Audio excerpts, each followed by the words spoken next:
escucho? ¿Me escuchan? Sí, ¿Me perfectamente. escuchan? Perfectamente Sí, nosotros. estaba con un problema ahí de conexión. No, pero ahí Muy vamos, ahí buenas vamos. noches, un poco triste Triste. por la derrota, Triste, pero triste, pero porque además es esta tremenda selección, esta tremenda generación, despedir así a este grupo de muchachos sí, no se lo merece. Entonces eso ahonda la pena. Ahonda la pena. así es, Pero lamentablemente, pero bueno, hagámonos cosas un del fútbol, poquitito dicen, los ¿no? lesos porque en la noche vamos a dormir mal, un poco más mal, pero conversemos de otros temas interesantes que vale la pena conversar. Entiendo que ustedes se juntaron con la ministra Isquia Siches. ¿Cuáles fueron los temas o cuáles son los temas de agenda más relevantes entre ustedes y A ella? ver, primero decir que la ministra me invitó por un requerimiento que nosotros hicimos desde el Senado antes del término del gobierno del presidente Sebastián Piñera, por un decreto que modificaba la ley de refugiados en nuestro país y que el tribunal acogió 9 votos a favor y 1 en contra a trámite. Y obviamente le toca a este gobierno enfrentar ese tema. Nosotros considerábamos que de los 14, 15 puntos del decreto, 2 claramente eran arbitrarios, más que arbitrarios, eran ilegales e inconstitucionales. Y en virtud de aquello recurrimos al Tribunal Constitucional, se acogió a trámite, la ministra, el gobierno viene llegando y obviamente quería conversar este tema. De hecho, concurrimos en conjunto con el nuevo gobierno para solicitar una prórroga de los alegatos que deben haber sido el día de hoy, para que el gobierno nuevo pueda interiorizarse del tema. En ese contexto, la ministra me invitó, yo le pedí al subjefe de bancada que me acompañara para no ir sola. Fuimos además con los abogados que nos representan en este requerimiento, donde hay varios colegas que nos acompañaron en esta presentación y convinimos en esa reunión que el Ejecutivo iba a revisar el decreto para ver si modificaba esos 2 considerandos que nos parece a nosotros atentan contra el legislador, contra la ley, o simplemente lo retiraba. ¿Por qué no me lo explica un segundito? Está... ¿Por qué no me explica un segundito de qué se trata? Porque la verdad que no estamos No, interiorizados.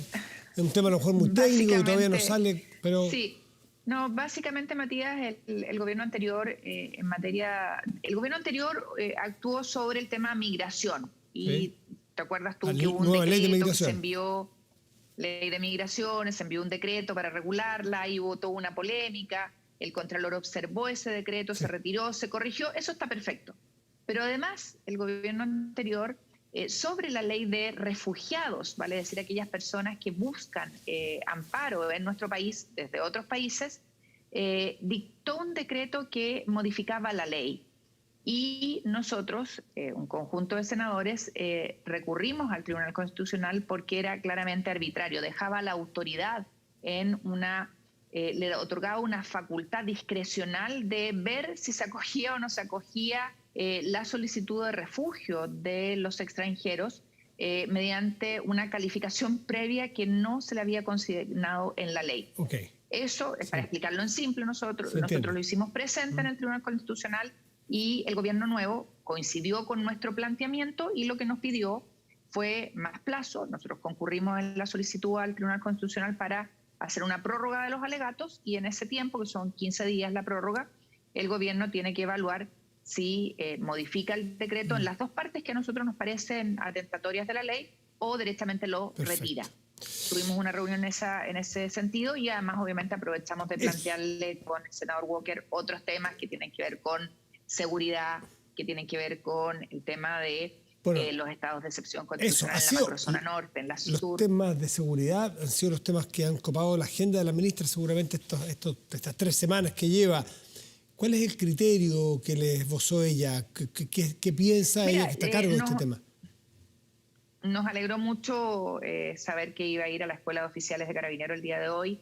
Creo que es muy importante dar respaldo a Carabineros en los temas de seguridad pública, orden público, seguridad. Creo que la actitud de la ministra respecto a los últimos incidentes del día de viernes fue de mucha prudencia, de no emitir opinión apresurada de lo que había ocurrido ahí y los hechos, ¿no es cierto?, han demostrado que es muy importante revisar las noticias antes de emitir opinión. Lo que pasó con este repartidor, ¿no es cierto?, de delivery que sufre un impacto de bala en medio de una acción donde un carabinero es agredido y se defiende, y que el propio ¿no es cierto?, motociclista de Rappi lo relata, él ve cómo es agredido carabinero, dan cuenta, ¿no es cierto?, de hechos que requieren mucha prudencia para actuar. La ciudadanía necesita sentirse segura y Carabineros necesita sentir que cuenta, ¿no es cierto?, con un marco de acción dentro de protocolos para poder actuar. Ese fue un tema hoy día que abordamos. Sí, pero usted siente que en estos primeros, en estas 2 o 3 semanas, siente que las distintas autoridades del gobierno habían dado las señales que a su juicio son correctas en cuanto a respaldar a la autoridad y a la policía en particular. Mira, yo creo que lo que ha acontecido los 2 últimos viernes en la capital da cuenta de que el tema del orden público es un tema que requiere una acción coordinada, donde exista respaldo a las policías y donde la autoridad política, en este caso el gobierno del presidente Boric, tenga claro cuáles son los límites. Yo respaldo, me tocó ser intendenta, siendo mujer de la región metropolitana, y obviamente respeto, respaldo, avalo la manifestación pública, pero eso no significa que yo esté de acuerdo con el desorden, la agresión, el no respeto a la autoridad, porque en un Estado de Derecho, en una democracia, todos tenemos que cuidar los límites, los bordes, donde nos movemos. Y en ese sentido creo que lo último que aconteció respecto de este hecho puntual marca una actitud de la ministra que creo que es la que corresponde. Mucha responsabilidad, mucha prudencia, porque no es solo la ciudadanía a la que hay que cuidar, sino que tenemos que cuidar a la ciudadanía también con las fuerzas de orden y seguridad. Quiero aprovechar que usted está aquí con nosotros esta noche para que nos comente cómo ha recibido desde el Senado este acuerdo. Todavía no está ratificado por el Pleno, ni mucho menos, pero en sistemas políticos, que termina, bueno, eliminando el Senado, dejando esta Cámara Regional, donde hay muchos que han salido a explicar. Escuchaba ahora, leí a Alfredo Joañán, un cientista político, gente que está fuera de la convención, que dice que aquí no hay un bicameralismo asimétrico, sino que lo que estamos en presencia, a juicio de ellos, con este acuerdo, que insisto, no se ratifica todavía, no pasa el borrador, de un unicameralismo encubierto, dicen algunos. ¿Cómo lo ven ustedes? Mira, yo primero señalar que este no es un acuerdo transversal como se ha querido presentar a la opinión pública. Esto es un acuerdo de un sector de la convención, no están todos firmando ese acuerdo.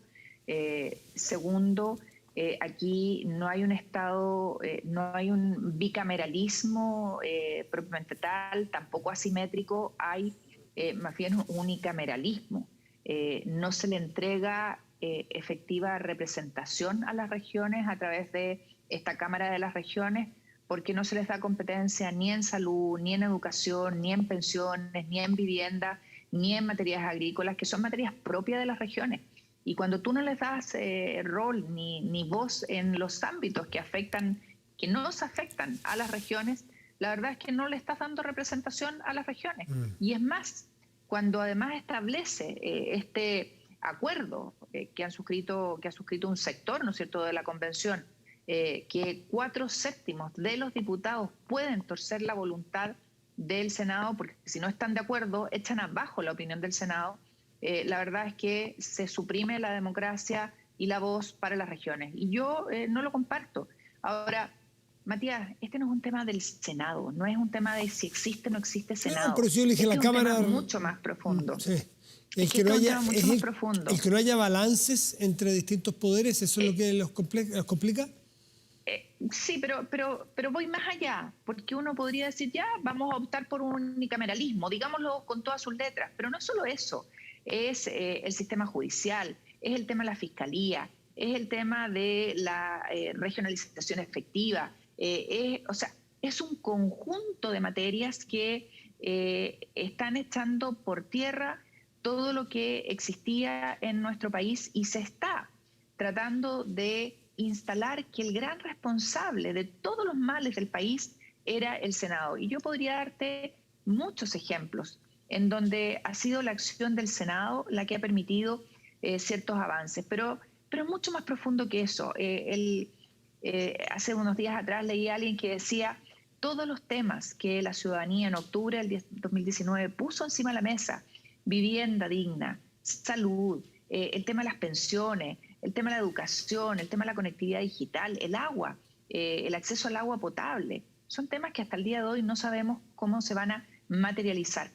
Entonces, la reflexión es muy profunda en orden a qué es lo que se está haciendo, hacia dónde estamos llevando y encaminando al país y qué es lo que se busca con estas redacciones que no se traducen en una propuesta, a mi juicio y en mi opinión, y gracias a Dios estamos en democracia y yo puedo darla, ¿no?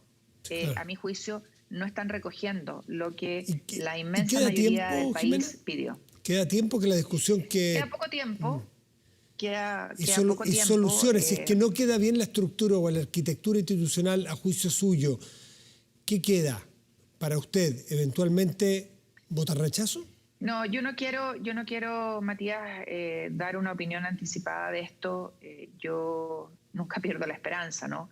Pero tenemos que entender que cuando los países, las naciones, enfrentan procesos tan profundos como estos, lo hacen para dibujar una historia a 40, 50, 60 años plazo. Yo lo decía hace unos días atrás en un canal vecino de ustedes, que Alemania hace 60 años atrás escribía una carta que ni siquiera la llamó Constitución porque la veía como transitoria y ya cumplió 60 años. España en el 78 escribía la propia con un proceso constituyente que fue ejemplar y hoy día han pasado los años y quieren hacer ajustes, pero tienen mucho cuidado de cómo puede derivar esas modificaciones porque tienen un sistema que les ha funcionado.